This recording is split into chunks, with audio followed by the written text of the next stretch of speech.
Hi everyone, welcome back to JDCodebase. In today's video, we are going to start a brand new topic, doubly linked list in JavaScript. In the previous few videos, we covered singly linked lists, how they work, how nodes are connected in one direction, but sometimes we need to move in both directions, forward and backward. So today we will understand what a doubly linked list and how it is different when to use it. So first, let's understand the main idea. In a singly linked list, every node point only in one direction from start to end. But if we also want to go backward, and for example, in a browser, we can go back into the back and forward between pages. So we need a data structure that supports both directions. That exactly what doubly linked list does. It allows traversal in both directions, forward and backward. So what exactly is a doubly linked list? It is basically a chain of nodes and like singly linked list, but with an extra pointer. Each node has three parts: data, previous pointer, and next pointer. So unlike a singly linked list, each node connects both ways, but forward and backward. So if you look at the structure, and it look like the null 10, 20, 30, and null. Here 10 is connected to both 20 and null, and 20 is connected to 30 both ways. So this arrow show how you can move in either direction. Now let's see how we can represent one node in JavaScript. Let's move to VS Code and write the class node and constructor, then it takes data, and we have to define the three pointer. Data is equal to data, this dot previous is equal to previous, this dot next is equal to null, and also this null. So it point to the previous node and it point to the next node.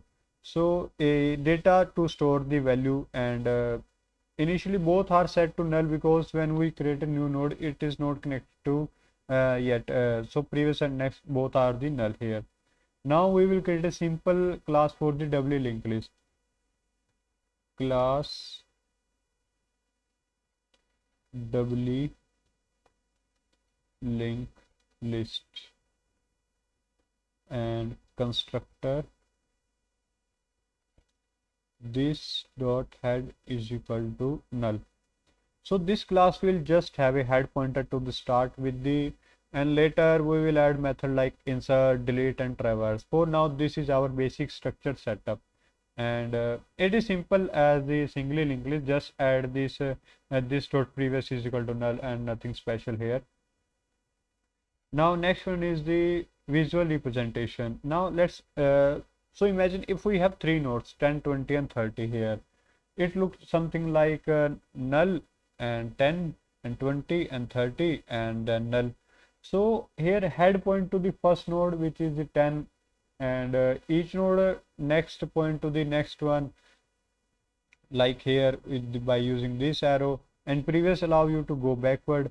So advantage over singly linked list is you can move forward and backward easily, and deletion become easier. We do not need to track the previous node manually, and it is more flexible for inserting or deleting nodes in the middle, and it is used in real application like browser navigation, music playlist, and so on.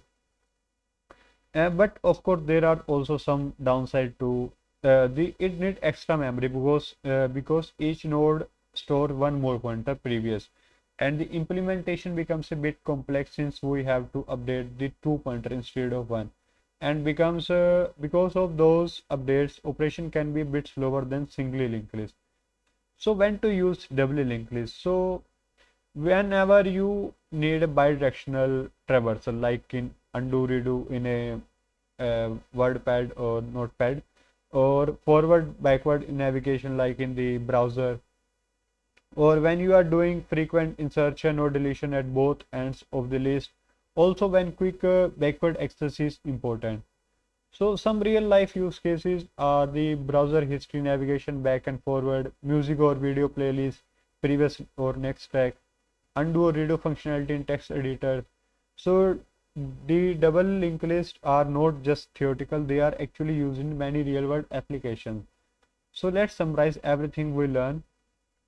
So three pointers here is the singly linked list 1, and in the doubly linked list it is 2 pointer. Direction is only forward, and in the doubly forward and backward both. Memory is the less as only 1 pointer, memory is more as the 2 pointers are stored. Deletion are the harder here, but in this easier. Traversal is the one way, and in this both ways. So basically doubly linked list gives more power and flexibility, but at the cost of a little more memory and complexity. And that's it for today's video. We understand what a doubly linked list, how it works, how to use and when to use it. In the next video we will move ahead and learn how to create and insert nodes in a doubly linked list step by step in JavaScript. If you found this helpful, don't forget to like, share, subscribe to JDCodebase so you don't miss the next part of this DSA in JavaScript series. Thanks for watching. I will see you in the next one.